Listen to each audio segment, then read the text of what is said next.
Kalaboso ngayon ng mga tauhan ng Makati City Police at 3 Chino na sangkot umano sa pagdukot sa isang Vietnamese. Nailigtas naman ng mga pulis ang biktima na sinasabing ginahasa pa umano ng mga suspect. Mar Gabriel sa balita. Kunin nyo na! Pag wala na, ipapasa agad! Pinasok ng mga operatiba ng Makati Police at ng SWAT team ang condominium unit na ito sa Barangay San Lorenzo sa Makati City.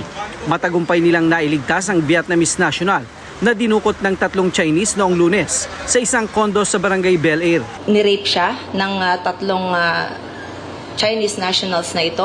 Nagpahinga lang sila ng mga 5-6 na oras. Biniyahe po siya ulit, yung ating biktima, sa Tagaytay City.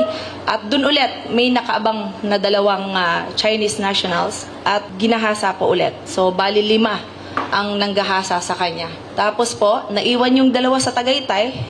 Pagbalik sa Makati, dito na raw tinawagan ng mga sospek ang asawa ng biktima sa Vietnam na hinihingan nila ng ransom na 5 milyong Vietnamese dong, nakatumbas ng 1 milyong piso. Dahil kung hindi ma-provide ang ransom money na 1 million, nagsabi din siya na puputulan po ng daliri. Meron po yan sa screenshot po nung pinadala ng suspect sa kanyang asawa. Mabuti na lang daw at may kaibigan ng asawa ng biktima na kanyang tinawagan para humingi ng tulong sa otoridad.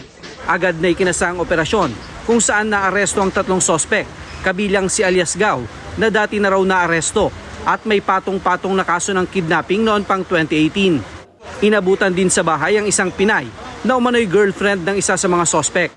Nabawi sa mga sospek ang 2 baril, ilang sachet ng shabu, liquid ecstasy at mga pekeng pera.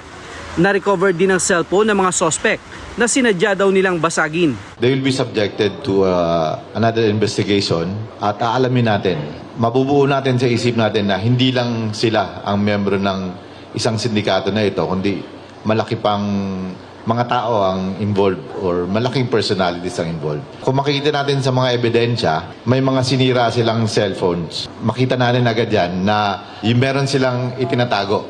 Pero ang mga sospek, todo tanggi sa krimen. Sinisingil lang daw nila ang utang ng biktima. I only pay her, tapos my house make love. No kidnapping. No kidnapping. Nakatakdang sampahan ng mga sospek ng kasong kidnapping for ransom, illegal possession of firearms, paglabag sa Dangerous Drugs Act, kasong rape at human trafficking. Patuloy namang tinutugis ang 2 pang Chinese na sospek habang sasailalim sa pagsusuri ng PNP Anti-Cybercrime Group ang kanilang mga cellphone para matukoy ang iba pa nilang kasamahan. Mar Gabriel para sa Mata ng Agila. Matatag, matapang, matapat.